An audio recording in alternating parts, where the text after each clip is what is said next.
So let us have the revision of chapter 6 of banking. How many are there? Okay, only 7 present. Okay, chapter 6, final accounts of banking company. So what is discussed in the chapter? How was the financial statements of a bank prepared? What are the financial statements of a bank? It includes the profit and loss account, balance sheet, and also there is notes of accounts. Coming to bank, what is a bank? Bank is actually a company. It is registered under Companies Act 2013. Okay, so bank is actually a banking company. Banking company. When it becomes a company, when it is registered under the Companies Act 2013. Even though it is a company, it is regulated by a separate act, which is that Banking Regulation Act 1949. Very important. Banking company, it is registered under Companies Act 2013. That's okay. But it is regulated by, controlled, managed by Banking Regulations Act 1949. You know the definition, the functions of bank, all that is important coming to this chapter. Next is sources of income. What are the income? How do the banks make income? So the first one is interest on loan.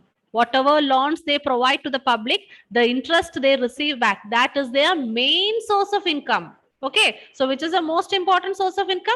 It is interest on loan. Then all others are also the incomes, interest on investments, if they have made investments in the securities, fee income, you know, the fee related, the ancillary services of the bank, chapter number 1, we are learning there various secondary functions provided by the bank. And for all that secondary functions, the bank is collecting fee. Okay, a charge is collected from the public for giving such services. So that is fee income. Forex operations, foreign exchange, conversion of currency notes. Banks are playing an important role there. So just learn foreign exchange operations and commission on third party products. Which are the third party products? Commission, insurance, mutual funds. Okay, they are the third party products when the bank is acting as a link between the third party products as well as the public. Okay, so that's it. Then what are the various kind of expenses for the bank? Expenses, interest on deposits. Interest on deposits, general expenses of the management, maintenance of premises and equipment, taxation. These are the expenses for a bank. So what are the incomes of the bank? Expenses of the bank. What is a bank? Bank is actually a banking company. It is registered under Companies Act 2013, regulated by Indian Banking Regulations Act 1949. Okay, no? Okay. Now, coming to bookkeeping system. We know that accountancy, accounting, yes, Karthik? Do you want to say anything? No. No, ma'am. Okay, somebody, I thought it's you. Okay. I heard someone unmuting. Okay. Coming to bookkeeping system of a bank. So usually for accounting, we know the accounting process. As soon as you identify a financial transaction, next thing what we do, we prepare the journal. Am I right? We prepare the journal. But coming to the banks, they are not preparing the journal. So what is accounting process? Normal accounting process, identification of financial transaction. Then based on the source documents, the proof, evidences, the vouchers. Based on that, as a proof, as an evidence, we prepare the journal. From the journal, we post it to the ledger. That is the usual happening. But in the bank, we are not preparing journal. Straight away from the source documents, the bank will prepare the ledger. Okay. And what are the source documents for a bank? Source documents, the vouchers for a bank. They are the the pay-in slip. Pay-in slip. When you deposit money in an account, you will have to fill up this form. I give this there. Then the check. The check, it is a source document.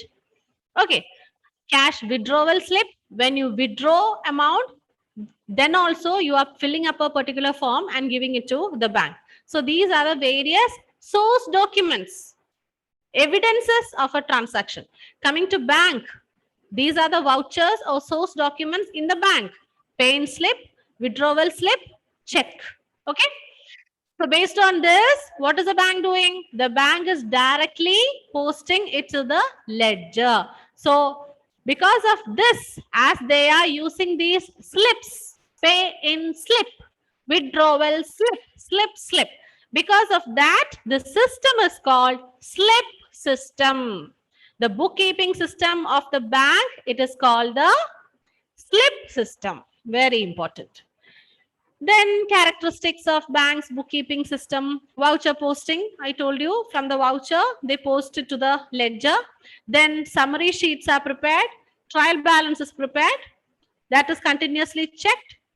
That's okay. These are the characteristics.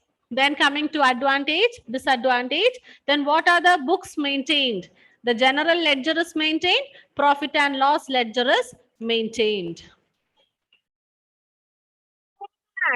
This is important. The form of balance sheet. The format of balance sheet for banking company also, it is in the vertical form, not in the horizontal form. Okay, it is vertical. Then where it is given, the third schedule, schedule number 3. Okay, schedule number 3, section 29. Note all these. Form A of what? Banking Regulation Act 1949. Okay, in the Banking Regulations Act, third schedule 3, section 29, form A gives the format of balance sheet. And this is the balance sheet. Okay, go through, understand what are the items given in it. No need to prepare. You should know reserves and surplus. Where does it appear? It will come under the heading capital and liabilities. Advances, where do you write it? Under the head assets. Contingent liability, it is not included inside the balance sheet. It is shown outside. See, contingent liability. Contingent liability, we are not considering it inside the balance sheet and finding out the totals. No, it is shown separately outside the balance sheet. Okay, and Form B. Form B gives the format of profit and loss account for the profit and loss account. The format of profit and loss account, again, schedule number 3, section 29, Form B. Okay, Shubham, you there? I hope you are listening. Okay. Then what else? Then I have discussed each and every transaction. I'm sorry, the items, the income, second one expenditure, profit and loss, appropriations. These are the various heads that comes under the profit and loss account. Then what else?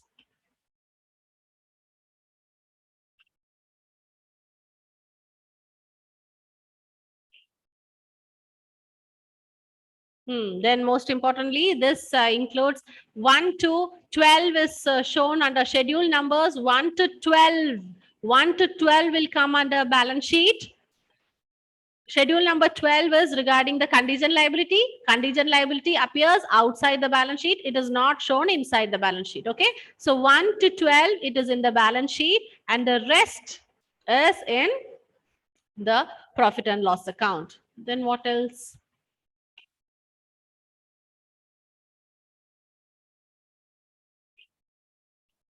Okay. NPA, very important. NPA. What is NPA? Non-performing assets. NPA, non-performing assets. For a bank, which is an asset, which is a liability? Let me ask you, regarding a bank, from the point of view of the bank, what is its asset? What is its liability? Loans and reserves are the asset. Sorry, repeat.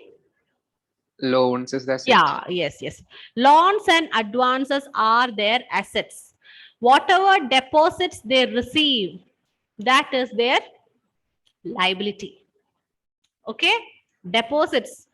Usually, this is the point where everyone get confused. Usually, whatever cash is there with us, with the bank, that is asset. No. For the bank, the loans and advances given to the borrowers, they are the asset. It is their money, they are giving it to the borrowers, and later on they'll get it back. Okay. And the interest that the bank receive upon this loans and advance, that is their main source of income. And the deposits, whatever they receive, it is their liability, because whenever the customer demands it, okay, the bank will have to give it back. And regarding the deposits, listen, everyone listen. Deposit, okay? In the case of deposits, we know there is bank and the customer, depositor. Who is the debtor and creditor? Did you get my question? I'll write it on the board. Just a second.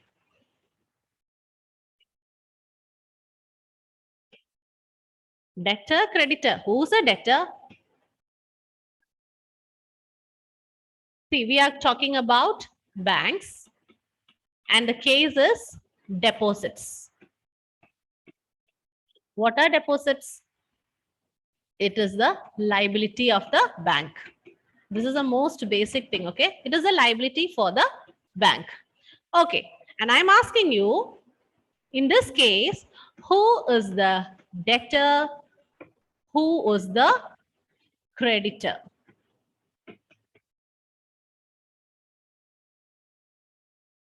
Bank is a debtor. Sorry? Bank is a debtor. Bank is the debtor. You are right. Who's debtor? One who owes money. Okay, so the bank is the debtor and the customer, the depositor. Am I right? The depositor. Depositor is the creditor.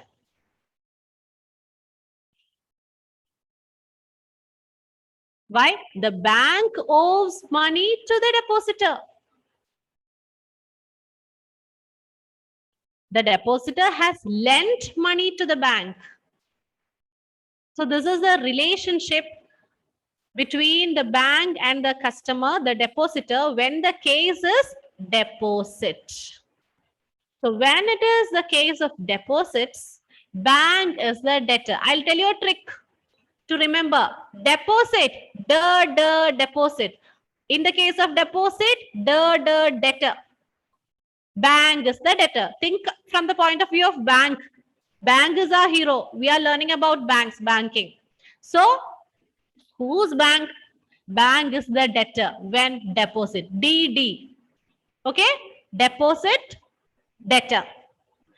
Now the vice versa when it is the what? Loans and advances. So coming to loans and advance, who's the debtor, who's the creditor? Just the reverse. Okay, so learn one first. That's enough. Then we'll think about the other one. So coming to case of loans. Loans and advances, what is that? It is asset for the bank. I told you bank is our hero. We are thinking from the point of view of bank only. Okay. So when it is loans, whose bank? Whose bank is the creditor. And then the customer, the borrower becomes, bank is the creditor. Borrower becomes the debtor. Borrower. Debtor. Okay. So that is solved. The confusion is solved. So learn only this. Understand this only. Deposit D, debtor D. Debtor. Okay. So coming to NPA now. So what is NPA? Non-performing assets. Non-performing assets. Which are the assets? Loans and advances are the assets. So when does it become non-performing? when the bank does not receive the repayment, when the loans are not repaid on time. Okay, NPA is defined as the credit facility in respect of which interest or installment of a principal has remained past due. It is not given, payment is not received. If the loan repayment is not received, then it becomes non-performing asset. Okay, non-performing assets. Then classification of NPA. How do we classify it? Standard asset, substandard asset, doubtful debts, loss assets. So if it is NPA for 12 months or less than 12 months, okay, then that means you are not receiving the repayment for a period of 12 months or less than 12 months, it becomes a standard asset, standard NPA. Then if it is more than 12 months or 18 months, 12 to 18, between 12 and 18, 12 and 18, 12 to 18 months, then it is considered as substandard. If it is exceeding 18, if it is greater than 18, more than 18 months, then it becomes doubtful debts. It is doubtful debts. Then loss assets. Loss means finish. We are not going to get it anymore. The bank is not going to get it anymore. Okay. Then I understand there is no questions behind the textbook also, isn't it? Due to the printing error, there is no questions. Just check the pages. Do you find any exercise problems behind bank? I mean, the last chapter?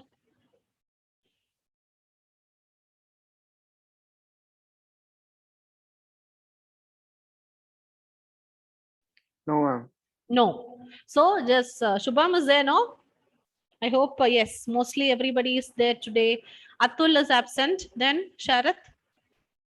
Okay, Sharath is absent. Okay. So that's all. Okay, that's all about the revision part. Okay, so today, next ratio, we are going to learn about the next ratio, that is solvency ratio. So the first ratio, the first kind of ratio we learned was liquidity ratio. And what was liquidity ratio? It was the ratio which helps us to understand about the short-term solvency of the business, of the company. Yes, short-term solvency. That means whether the company, the business is able to meet its short-term obligations. That was liquidity ratios.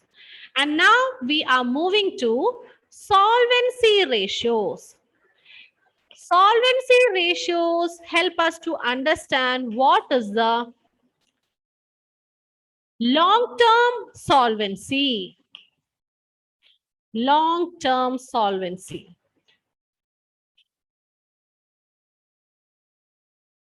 Okay. The persons who have advanced money to the business, those who have given loans to the business on a long-term basis, are interested in the safety of their periodic payment of interest. Definitely those people who have given loan to the business, they are interested to know whether they will be receiving the amounts on time, the repayment will be done correctly, properly. Am I right? So it is to help them, or by looking at these ratios, by analyzing these ratios, it will help them to understand whether what is the long-term solvency of the business. Talking about the term solvency, what is the meaning of solvency? Solvency means the ability of the firm to meet its long-term liabilities. Whether the business is able it is strong enough, whether they have sufficient funds to meet its long-term liabilities. That is the word meaning solvency, whether they are able to meet their long-term liabilities. So, coming to what are long-term liabilities now? What do you understand by long-term liabilities? What are long-term liabilities? Liabilities for more than 5 years. 5 years or more than 1 year. Okay, more than 1 year. That is the correct way. It is that set of long-term liabilities which can be settled, set out by the firm with a span of more than 1 year. If it is within 1 year, we can say that it is short-term liability. If it is more than 1 year, it becomes long-term liabilities. And mainly, there are 4 types of solvency ratios. This 4, and in your textbook, you can find 5. Okay? Remember, we have 4 categories of ratios to learn. Activity ratio, then profitability ratios. We have 4 ratios. Okay. First one was liquidity ratio. Second is solvency ratio. Third, we'll be learning activity ratio, profitability ratio. 4 categories of ratio we are learning. The first one was the liquidity ratio. Liquidity ratio included 2 important ratios: current ratio and liquid ratio or quick ratio, whatever it is. Coming to the second category, that is solvency ratio. Solvency ratio includes 5 important ratios. Okay, 5 important ratios. Debt equity ratio, debt equity ratio, that is the first one. Debt to capital employed ratio, proprietary ratio, total assets to debt ratio, interest coverage ratio. Don't get scared of hearing all these terms. They're all very simple. Debt equity ratio, debt to capital employed ratio, proprietary ratio, total asset to debt ratio, interest coverage ratio. Okay. Now, moving forward, let me remind you the balance sheet of the company again. Let us see the format of balance sheet once again. This is company, okay? Don't confuse it with banking. No, I'm talking about the balance sheet of the company, the normal company. Okay. So what was the first heading? It is also in the vertical format. We have the first heading, that is equity and liabilities. Am I right? Equity and liability.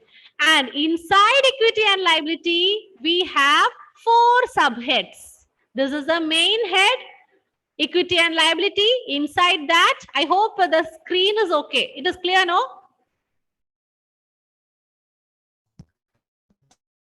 Yes, ma'am. Okay, thank you. Okay, so the first head is equity and liability. Look at the first one. What is that? Shareholders fund. Shareholders fund. This shareholders fund is the equity. What is equity? Equity is just the another name for shareholders fund. Shareholders fund is the equity. So equity includes what? The share capital, reserves and surplus, money received against share warrants. Remember? So the first head, equity and liability. Inside that, the subhead, shareholders fund. Shareholders fund means it is the equity. Another word for equity. Okay. Then the second one, share application money pending allotment. That is the second subhead. And inside that, there is nothing. And third one, non-current liability. What are non-current liability? Non-current liabilities are the long-term liabilities. Okay, long-term liabilities and current liabilities. Okay, let us understand this first. So this was the balance sheet, equity and liability. We have 4 heads. Subhead, first one, shareholders fund, share application money pending allotment. Then non-current liabilities, current liabilities. Okay. Now coming to the first ratio. What is that first ratio? We are going to learn about debt to equity ratio. Okay. Debt to equity ratio. This is the first ratio we are going to learn.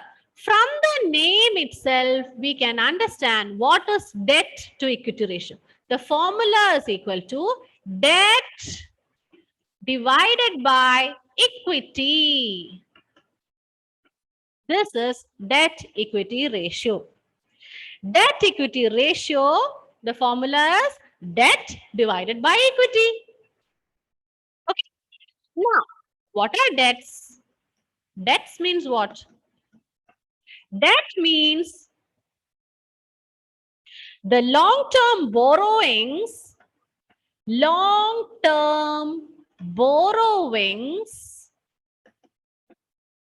plus long-term provisions. Long-term provisions. So what are debts? Debts includes long-term borrowings as well as long-term provisions. Together, they are called long-term liabilities. And which are they? You can find it, the third subhead, number 3, non-current liabilities. Okay, the long-term borrowings, deferred tax liabilities, other long-term liabilities, long-term provisions. So these are the long-term liabilities, and that itself is this long-term borrowings plus long-term provisions. So both of this I have written on the board, that is together called long-term liabilities. So you understand what is debt? Long-term liabilities.